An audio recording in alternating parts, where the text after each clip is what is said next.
Hello बच्चों, आपका स्वागत है हमारे चैनल स्टडी विद प्रेम में। और आज की इस वीडियो में हम क्लास 6 मैथ के चैप्टर नंबर 2 जिसका नाम है पूर्ण संख्याएं, और इस वीडियो में हम उसके प्रश्नावली 1.1 के प्रश्नावली 2.1 के कुछ प्रश्नों को देखने वाले हैं। तो चलिए बिना किसी देरी के क्वेश्चन नंबर 1 को शुरू करते हैं। ठीक है, तो क्वेश्चन नंबर 1 है 10,099 के बाद अगली तीन प्राकृतिक संख्याओं को लिखना है। मतलब जो 10,099 संख्या है ना, इसके बाद के तीन प्राकृतिक संख्याओं को लिखना है। तो क्या करेंगे हम लोग सबसे पहले लिखेंगे पहला संख्या।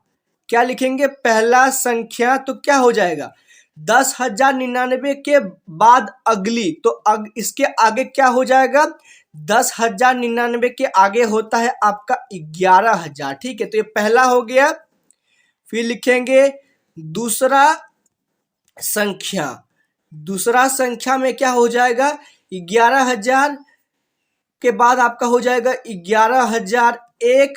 और तीसरा संख्या हो जाएगा आपका तीसरा संख्या। तो तीसरा संख्या में आपका हो जाएगा 11,002। तो हम लोगों ने जो है क्वेश्चन नंबर 1 को देख लिया है अच्छी तरह से। इसका जो है ना एक और ट्रिक होता है। ठीक है, उसमें जो है आपको क्या करना है, यहाँ पर जो है ना 1099, इसमें से जो है सभी क्वेश्चनों में आपको एक एक करके जोड़ना होता है। ठीक है, तो यहाँ पर अगर हम लोग +1 कर देंगे तो क्या हो जाएगा? 11,001। यहाँ पर +1 कर देंगे तो 11,002। उसी तरह जो है ये मैथ काम करता है। ठीक है, तो क्वेश्चन नंबर 1 क्लियर है। फिर क्वेश्चन नंबर 2 देखते हैं। तो क्वेश्चन नंबर 2 है 10,001 से ठीक पहले आने वाली तीन संख्याओं को लिखिए। मतलब जो 10,001 से जो है 10,001 से पहले, मतलब जो 10,001 है ना, उससे पहले वाले संख्याओं को लिखना है। ठीक है, तो क्या करेंगे? तो हम लोग लिखेंगे पहला, फिर दूसरा, फिर तीसरा। पहला, दूसरा, तीसरा। तो पहला में क्या हो जाएगा? 10,001 से अगर हम लोग जो है इसमें एक माइनस कर देंगे, घटा देंगे। ठीक है, तो 10,001 से एक चल गया तो 10,000। फिर उससे एक और घटा देंगे तो 9,999। फिर उसके बाद इससे और एक घटा देंगे तो क्या हो जाएगा? 9,998। तो क्वेश्चन नंबर 2 भी जो है हम लोग का क्लियर हो गया है। इसमें जो है हम लोग को एक जोड़ना था और इस 2 नंबर वाले क्वेश्चन में जो हम लोग को एक घटाना था। ठीक है, तो क्वेश्चन नंबर अब हम लोग 3 देखते हैं। तो क्वेश्चन नंबर 3 है सबसे छोटी पूर्ण संख्याएं कौन सी है? तो सबसे छोटी पूर्ण संख्या कौन सी होती है? तो सबसे छोटी पूर्ण संख्या होती है आपका 0। 0 जो है ना सबसे छोटी पूर्ण संख्या होती है। और पूर्ण संख्याएं वो संख्याएं कहलाती है जो 0 से अनंत के बीच होती है। ठीक है, 0 से अनंत के बीच के सभी संख्याओं को पूर्ण संख्या कहते हैं। तो क्वेश्चन नंबर 3 भी क्लियर है, इसका आंसर हो जाएगा 0। ठीक है, फिर उसके बाद क्वेश्चन नंबर 4 देखते हैं हम लोग।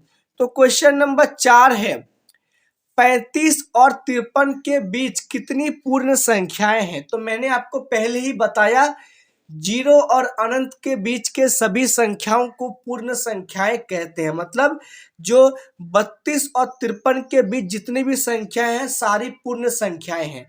और 32 और 53 के बीच कौन कौन सी संख्याएं उसको हम लोग एक बार देख लेते हैं। तो क्या हो जाएगा? आपका हो जाएगा 33, 34, 35, 36, 37, 38, 39, 40, 41, 42, 43, 44, 45, 46, 47, 48, 49, 50, 51 और 52। मतलब हम लोगों ने जो है 32 और 53 के बीच के सभी पूर्ण संख्याओं को लिख लिया है। और इसको जो हम लोग एक बार गिनती कर लेते हैं। ठीक है, तो कितना है? 1 2 3 4 5 6 7।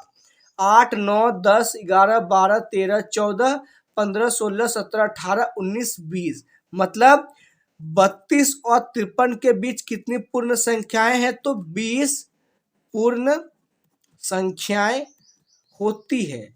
कितना होता है? 20 पूर्ण संख्याएं जो है होती है। ठीक है, तो क्वेश्चन नंबर 4 भी आप लोग का क्लियर हो गया होगा। फिर क्वेश्चन नंबर 5 देखते हैं। ठीक है, तो क्वेश्चन नंबर 5 है हम लोग का यहाँ पर, निम्न के परवर्ती लिखिए। देखिए, परवर्ती संख्याएं उन संख्याओं को कहा जाता है, उनके बाद वाले हम लोग को अंकों को लिखना होता है। ठीक है, मतलब हम लोग को उसमें +1 जोड़ना होता है। तो कैसे करेंगे? तो हल में ए नंबर में क्या हो जाएगा? मतलब 24,40,701। इसमें अगर जो है हम लोग 1 जोड़ देंगे तो वो आपका हो जाएगा परवर्ती संख्या। ठीक है, तो जोड़ने के बाद कितना हो जाएगा? तो 24,40,702। अगर यहाँ पर 1 है, उसमें 1 जोड़ देंगे तो कितना हो जाएगा? 2। ये जो है आपका इसका आंसर हो गया। फिर उसके बाद उसी तरह हम लोग बी नंबर लिखेंगे। बी नंबर में आपका कितना है? 1,00,199, यानी कि 1,01,99 में अगर हम लोग 1 जोड़ देंगे तो कितना आ जाएगा? 1,02,000। कितना आ जाएगा? 1,02,000। ठीक है, फिर इसका इसी तरह हम लोग सी नंबर को बनाएंगे। तो सी नंबर में 10, 99 और फिर 99। ठीक है, फिर इसमें हम लोग 1 जोड़ देंगे तो ये आपका कितना हो जाएगा? 10 हो जाएगा। और उसके बाद आपका यहाँ पर हो जाएगा 11। अगर हम लोग इकाई, दाई, सैकड़ा, हजार, 10,000, लाख, 10 लाख, अगर हम लोग 10,99,999 में अगर हम लोग 1 जोड़ देते हैं तो आपका हो जाएगा 11 लाख। ठीक है, कितना हो जाएगा? 11 लाख। तो इकाई, दाई, सैकड़ा, हजार, 10,000, लाख, 10 लाख, 11 लाख हो गया है यहाँ पर आपका। और इसके बाद इसी तरह डी नंबर को हम लोग बनाएंगे। कितना है?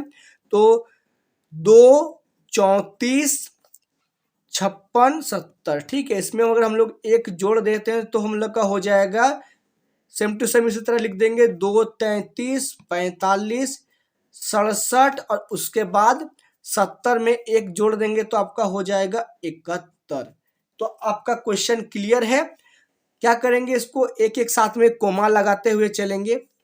तो पहला 3 अंक के बाद, फिर उसका 2 अंक के बाद, पहला 3 अंक के बाद, फिर 2 अंक के बाद, पहला 3 अंक के बाद, फिर 2 अंक के बाद, पहला 3 अंक के बाद, फिर 2 अंक के बाद। ठीक है, तो क्वेश्चन नंबर जो है हम लोग का 5 भी यहाँ पर क्लियर हो गया। ठीक है, जो लास्ट क्वेश्चन है, क्वेश्चन नंबर 6, 7 और 8, उसको हम लोग अगले वीडियो में देखेंगे। तो आज के लिए बस इतना ही। मिलते हैं आपके साथ किसी नेक्स्ट वीडियो में। तो जय हिंद, जय भारत।